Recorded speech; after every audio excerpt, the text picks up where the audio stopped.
This was the chairwoman's decision to step down. She reached out to Secretary Clinton to notify her about that, and the Secretary released a statement yesterday thanking her for her work. Her resignation opens up the possibility of new leadership at the top of the Democratic Party that will stand with working people and that will open the doors of the party to those people who want real change. Bernie Sanders reacting to Debbie Wasserman Schultz stepping down. She couldn't gavel in this convention. They were worried about boos on the stage.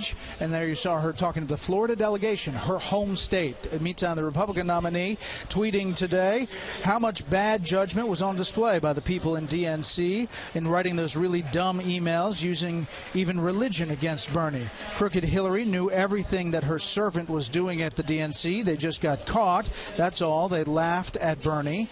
The state of Florida is so embarrassed by the antics of crooked Hillary Clinton and Debbie Wasserman Schultz that they will vote for change. With that, let's bring in our panel.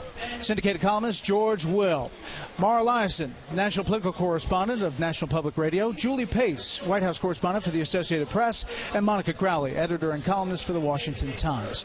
George, the start of day one, the Democratic Convention. Well, she protracted this. Wasserman Schultz did more than she should have. She didn't go like Nathan Hale saying, I'm glad to give but one life to my party. That being said, not even Bernie Sanders or his supporters can possibly believe that he lost the nomination because of rude emails that got sent by the National Committee. The question is whether her sacrifice will be enough to appease those people. I'm afraid enough is not in the vocabulary of most progressives. They want more at all times. Mark? Well, Bernie told them we want complete political transformation. They got Debbie Wasserman Schultz's head on a platter. They got a lot of changes in the platform. They got an apology from the DNC.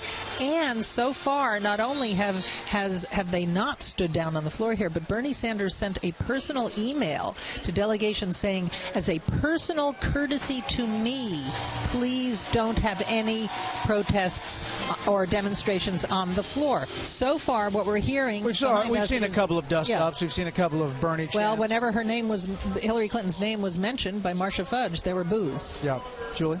I think viewers might not be aware of what's happening right now on the floor. You have real coordination going on between the Clinton campaign and Sanders' aides. Sanders' aides reached out to the Clinton campaign this evening and said that they did not think Wasserman Schultz stepping down was going to be enough, and they needed help trying to tamp down some of these protests.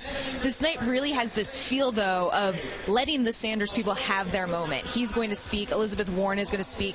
I think what everyone is hoping is that after tonight, this all moves forward in a much more orderly fashion. But boy, I tell you what, if you were talking about anti-establishment, that atmosphere, fighting against establishment, I mean, this email scandal is establishment. Absolutely, and the civil war that's been brewing in the Democratic Party just exploded out into the open. I mean, this has been going on for quite a while, but now we're seeing the fruits of what's been bubbling underneath. And Brett, to your point, we've long said that the real split in the country is less right-left, Republican-Democrat than it is the bipartisan ruling class versus everybody else. The Bernie Sanders people feel that they have been unheard the way on the right the great silent majority responds to Donald Trump. The question is whether or not over the next couple of days these things actually will settle down and that they'll accept Hillary Clinton. I doubt that. I'm very skeptical. I think that these are true believers. I think they have bought into the leftist revolution and that they are willing to carry this revolution forward with or without Bernie Sanders. What does Elizabeth Warren and Bernie Sanders in their speeches tonight, George, have to do to tip the hat to the progressives, even as Tim Kaine, who clearly is not on that side of the party, is the vice presidential nominee? I think they have to emphasize that the policy differences between Mrs. Clinton and Senator Sanders are small, partly because she started on the left and also because he moved her to the left. Where they're really arguing about is about process. I think that holds a minimal attention of the public, but it's very important for 4 years from now. Maura? Yeah, and you know what's interesting is even though you saw the boos and you've seen all these eruptions on the floor, polls show that 90% of Sanders supporters are willing to vote for her. I mean, that's a stat that Senator Murphy mentioned, but I mean, obviously that was before the email scandal hit the airwaves. Now that might change something, but all along we've seen that more Sanders supporters than delegates are willing to fall in line. But if you were a Sanders supporter and you saw what was in these emails, and you heard your candidate from the very beginning say, hey, they're fighting against me, this whole thing is rigged, and then it turns out, wait a second, it was.